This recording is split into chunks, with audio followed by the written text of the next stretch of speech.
channel and would like to show your support, please click on the link below this video and become the patron of the Ushanka Show. For as little as $1, you can help us grow and create the new, interesting videos about the life in Soviet Union.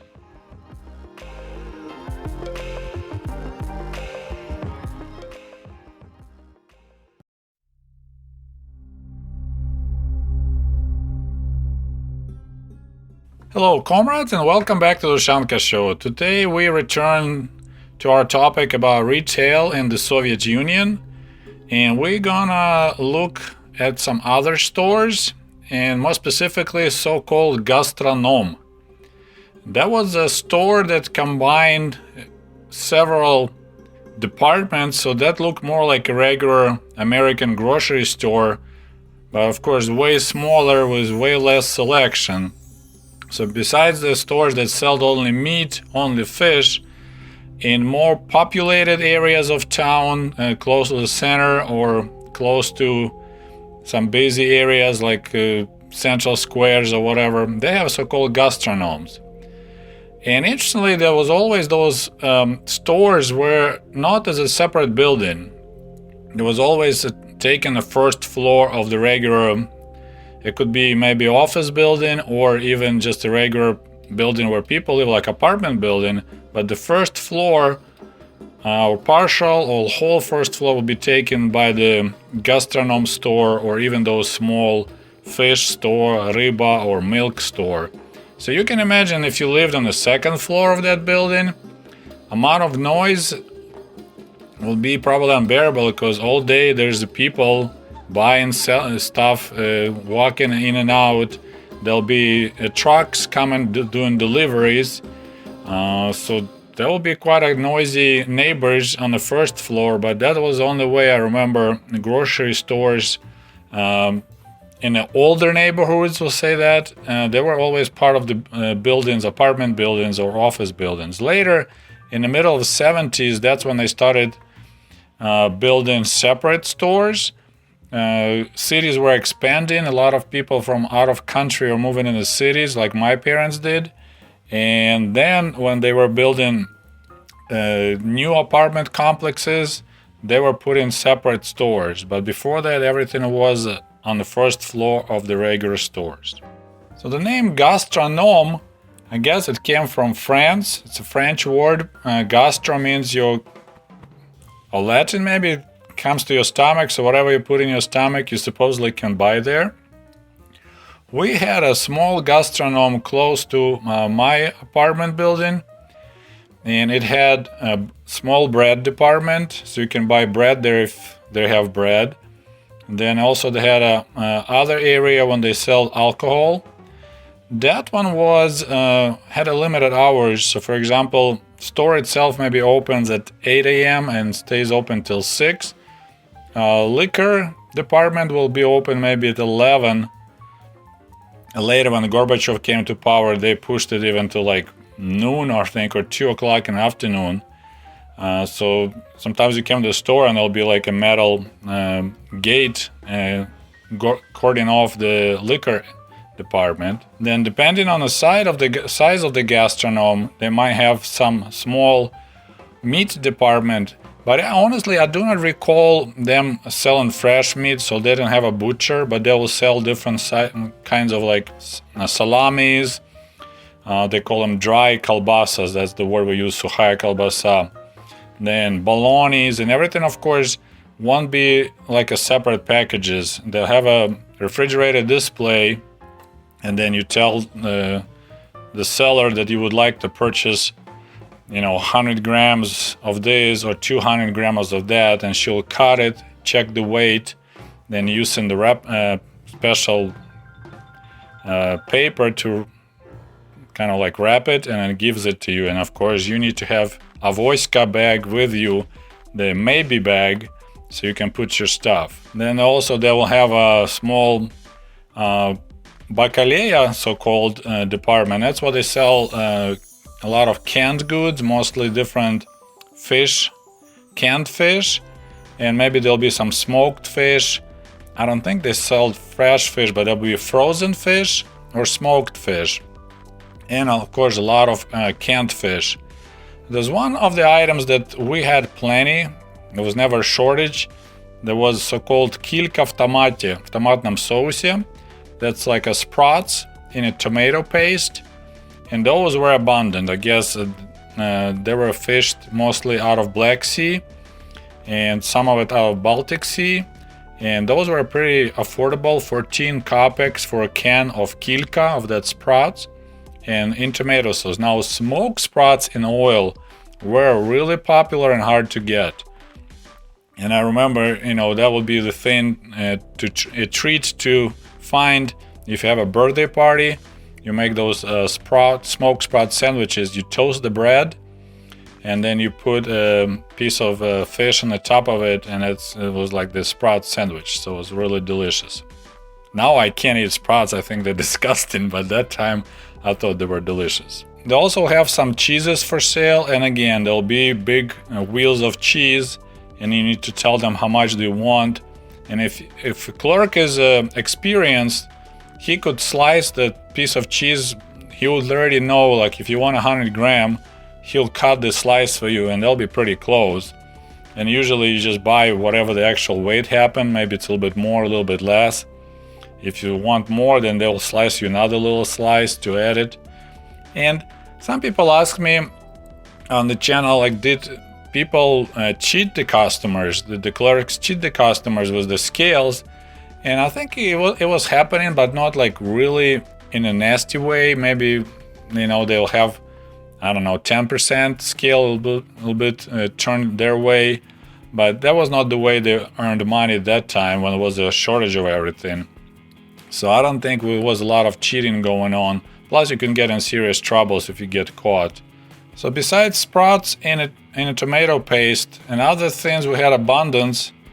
It was cooked whale meat. So literally whale meat will be in a can and you can purchase it. And that stuff, I think I tried once and I thought it was disgusting. And I recall that some people were saying that Soviet government had, giant like emergency freezers. Then they stored whale meat as like, in case of the nuclear war happens, and that was our strategic food supplies. And then when they get in close to the time to expire, they will send that frozen meat to the factories and they process it, cook it, and can it. So whale meat was almost always on the shelves because no one wanted to buy it. And also we had this product called sea cabbage, morskaya kapusta. Was coming from Far East. I think it was some kind of like seaweed, but it would be chopped and cooked. It was also disgusting, so there was plenty of that.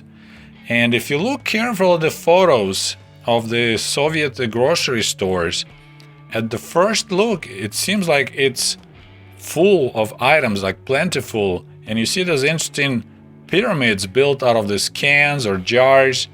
But the funny thing, that was the art of making shelves look full, when in reality, it wasn't that much of a variety of the products.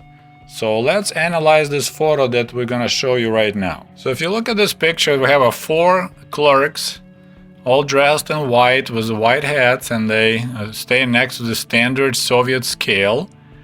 And a little bit to the right, by the second lady to the right, there's that device. I forgot how it's called in English, but it's a mechanical way they calculate it. So that's a mechanical calculator, pretty much. You add, your purchases, and it tells you what is your total. So there's the rubles and kopecks, and you just add it and subtract. Really cool thing. I never thought it was cool, and I would like to get one for myself, but it's too late now. So as you see, at the first look, you're like, wow, it looks like it's packed, right? Got plenty of goods. But now there's some guy who took his time and analyzed and circled all these things. So look at this second picture. So now we have the same photo with items separated and analyzed. So look, item number 1 is black tea from Georgia. So first grade black tea from Georgia. So all that items stack up in a little neat pyramid, It's just a little bit of tea. Item number 2, again, it's a black tea from India, but it was packed in Ryazan. It's Russia. So supposedly they ship tea in huge bags, or I don't know how they pack them in India, to Russia, and in Russia already they cut it, chop it, and put it and pack it in the boxes. So second pile, it's one kind of the tea, it's Indian tea. Number 3, it's right there kind of by the lady. It's sugar, raffinated sugar from Cuba. So as you may know, Soviet Union was trying to support Cuba as much as they could. So they sold them oil and other supplies cheap. And in order to prop up Cuban economy, we were buying their sugar, even it was probably crazy expensive to haul sugar all the way from Cuba back to Soviet Union when we had plenty. We actually had plenty of our own sugar. Ukraine was the biggest producer of beet sugar, so we didn't have a shortage. And I think beet sugar is sweeter than sugarcane sugar. So number 3, it's a Cuban sugar, and that's the one which is pressed in the cubes. So that's what the item number 3 right there. Item number 4 to the right is a condensed sweet milk. It was quite a popular item, and actually a lot of people, the way they used it, they just make like a condensed milk drink. You boil water and then you add some condensed sweet milk to it. And if you get the right consistency, it just tastes like sweet, super sweet milk tea or something. So a lot of people were drinking actually condensed milk, and then they used for some recipes. Another interesting way of using condensed milk was you put those cans in the boiling water in a pot and you boil them, and it makes the condensed milk even thicker, and then it's like you eat it with a spoon like a candy. But I think the inside of the cans, I forgot what type of metal it was, but it wasn't good and was reacting with milk, and actually you could slowly poison you. So item number 4, all that big wall of items is just one item. It's condensed milk. So you see, like if you shop in regular supermarket here in America or anywhere else, you have a shelf which usually is stacked backwards, right? So you have a couple of items of the same thing in the front, and then there's a 10, for example, if you buy green beans or whatever, sweet peas or tea, there'll be maybe 1 or 2 in the front, and then they go in the depth. Here they fill like the whole wall up to make it look like you have a full shelf. Condensed milk was, I don't know, in Kiev I think we didn't have a problem buying it, but like I think our other country where the small towns that didn't have as good supply as Kiev or Moscow, it was pretty hard to get, because I remember we always took quite a few cans of condensed milk to the village when we went to visit grandparents. Item number 5, and look, it takes huge amount of shelf space, and that's only one item. It's the glass jars with so-called kabachkovaya ikra. It's a squash paste, and I like it a lot. It looks really weird, looks like liquid poop, but they cook squash, add some spices, some tomato paste, salt, pepper, and I eat it by spoon, but some people just make like a sandwich, you toast the bread and they spread that paste on the top, and I find it really delicious. But in this case, that whole area is just one item, so, and I think this is around New Year. This picture was taken because you could see the little Christmas tree, or they call it in Soviet Union New Year tree, right there in the front, and there is some decorations hanging in the back. So item number 5, huge shelf space taken just by one item, squash paste or kabachkovaya ikra. Item number 6, the whole shelf pretty much is taken by the same item. It's also glass jars, and it's broken in 2 spots by more towers of condensed milk. This is like pickled peppers, you could say, globus, from Hungary. And those sometimes were in short supply, but looks like in this picture was plenty of them. And maybe this picture was staged, because it looks like it wasn't, candid photo that somebody just came to the store and took a picture. They posing for it, right? So top shelf right there, almost the top shelf, is full of same item. Sweet peppers in a jar from Hungary. And as I said, you could see two little neat towers of condensed milk. And on the top, once again, you have the whole line of jars, which is also, it's a pickled cucumbers out of Hungary. So I said, first look at this photo, you're like, wow, I guess people are lying that Soviet stores were empty. But if you pay close attention and you analyze the photo, you will see that it's actually nice setup. The job of clerks was to make the store look full, and they did it pretty well. And there's a couple more pictures that show you pretty clearly how all these beautiful can towers were built. We found some more photos that you could see right here. There's a person actually in the process of creating a full shelf out of the same item. And there's other couple of ladies smiling with the giant pile of same kind of cans in the background. So at least we had plenty of canned goods, so you can call it, that's a good news. But coming back to that picture that we analyzed, so you had, to think about it, you had 7 items sold by 4 sales clerks. So this is how inefficient was the system of selling goods in Soviet Union. It was just supporting employment, because you don't really need 4 salespeople to sell 7 items, right? And also this is that inefficient way when you need to interact with the salesperson, and it's one customer and one salesperson, one clerk, not like a normal supermarkets when you just wander around and all you have is the salespeople, clerks on the way out by cash registers, and then you have people who stock the shelves. These people were doing both, selling to you and filling up the shelves. So that was really an efficient way to sell stuff. Now we had a so-called central Gastronom, Центральный Gastronom, which was located right in downtown Kiev on the Krishchatik Street, and it's like a historical neighborhood, and that was a pretty large size Gastronom. We didn't go there often because it was so far away from where I lived, and it would take you close to an hour to get there. But people who came to visit Kiev, or for whatever reason, that will be their first shopping destinations, go to that Gastronom, because since it was downtown, there was like a face of the city. Usually local government would make sure that store. But as I said, when I lived in Chokolovka district, in that one-room apartment with my parents, we had a small Gastronom close to us, about 5 minutes walk, and there was another one about 15 to 20-minute walk. Of course, we never had a car. That one was a bigger one, Sevastopolsky Gastronom.